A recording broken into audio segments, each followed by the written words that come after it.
I know you guys are all enjoying some delicious pancakes, so we won't take a lot of your time here, but we do want to take this opportunity to welcome you here to the Wildcat Park project Pancake Breakfast. We have a lot of volunteers, both student and adults, and we appreciate your efforts here.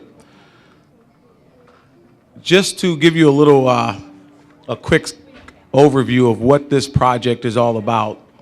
The Wildcat Park project is part of a capital improvement project that has been initiated by the Mayfield City School District.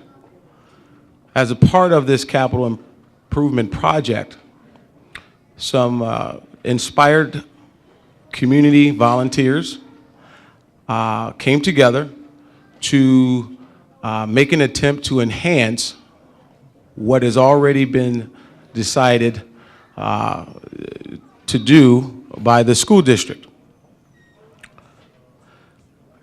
Again, it's important to reiterate that this is a joint public and private initiative. The school district is already committed to addressing safety and security, infrastructure, and programming needs district-wide. Specifically here at the high school on the grounds, that includes several projects. What a tremendous opportunity for us as a community to enhance what the district has committed to do by tackling this tremendous task of raising dollars to create an environment, a complex, an experience for our children in this community. And so that's what brings us here today. And the goal is to take this to the level only befitting of the Wildcat tradition. Now, personally, I've been here since 1994, and so I'm going to personalize this a little bit. This community has been so good to me and my family, and I am very grateful. And so to have this opportunity to attempt to bring the communities together, to enhance what we already have, to go one step above the excellence that we've already achieved, is something that I am welcoming.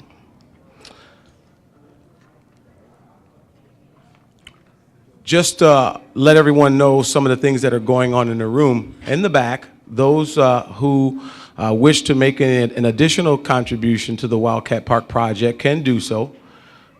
We have a table back there. We have a raffle that is back there as well. We were gracious, or I said we were grateful to Snow Brothers, who donated a 37-inch television that we'll be raffling off today.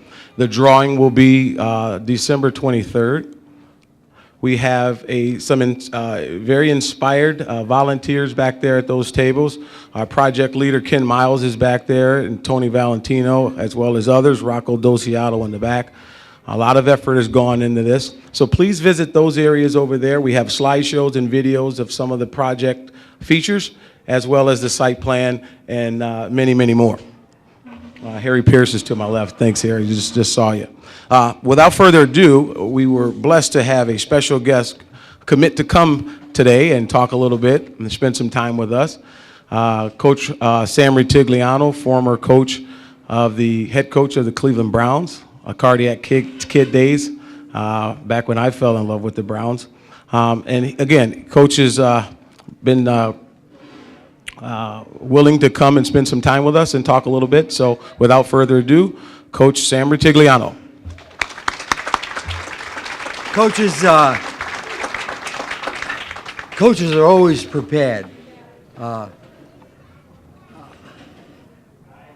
Thank you very much, Mike. It's a privilege for me to be here. And just to get your attention and kind of wake up everybody, I want to tell you this little story. Why fathers have gray hair.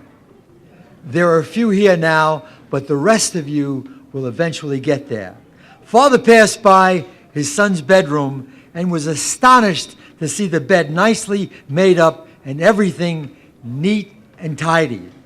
Then he saw an envelope propped on the pillow, and it was addressed, "Dear Dad, it is with great regret and sorrow that I'm writing you.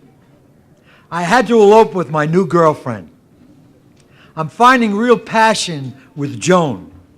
I knew you would not approve of her because of all her piercings, tattoos, tight motorcycle clothes, and the fact that she is much older than I am. Joan says that we're going to be very happy. She owns a trailer in the woods, and we'll share a dream of having many grandchildren. Please don't worry, Dad. I'm 15. I know how to take care of myself. I'm sure we'll be back to visit someday so you can get to know your grandchildren.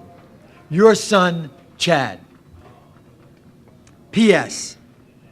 Dad, none of the above is true. I'm over at Tommy's house. I just wanted to remind you that there are worse things in life than the report card that's in my desk drawer. I love you, Dad. Call when it's safe to come home. You know, when Mike told me this morning, you know, what this project is all about, the key word for me was park. I was dragged up in New York City. And when I was growing up, every elementary, every junior high, and every high school were open from 7 o'clock to 10 o'clock at night. And we had teams where we had basketball leagues, where you could play pool, we could do a number of things, and then all of a sudden, during the course of my lifetime, because of finances, they all shut down. And where do you think those kids went? They went in the street. So I think it's a great idea, but I also believe, Mike, that every day you wake up to glorious opportunities, now listen, that are brilliantly disguised as unsolvable problems. This is a big project that's going to take a lot of people. This room right now should be full, but it will get full as long as you remember that a couple of things. Life is not measured by what we do.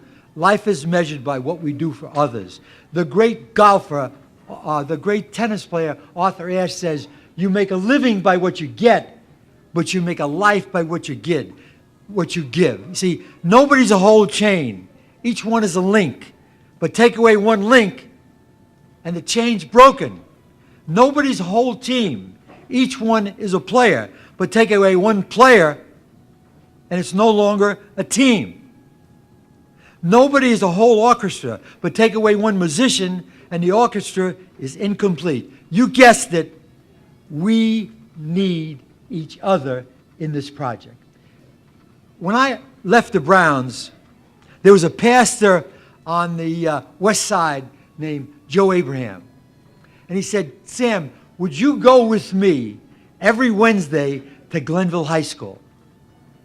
I said, what are we going to do there? He said, we're going to try to get kids to finish. So we went there, we met with the principal, told him what we were going to do. He said, as long as you're not going to get paid, there's no problem. So we walked down the hallways, and the teachers were reading newspapers, and the kids were asleep.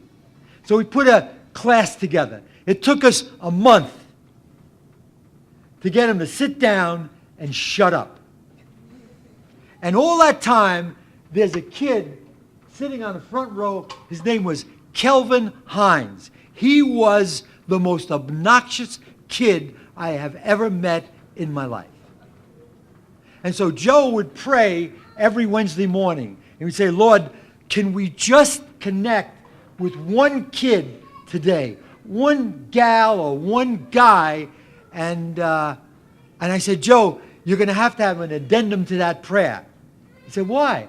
I said, last week, you know that kid, Kelvin Hines, who's disruptive, unattentive, he gets in the way of everything we're trying to do. I came within the minutia of a second of smacking him right in the mouth. I mean, that's what he deserved, but that's not what he needed. I said, pray that if I get that feeling again at any time, and especially today, have God be between me and Kelvin Hines. We prayed. We go into the classroom, there he is.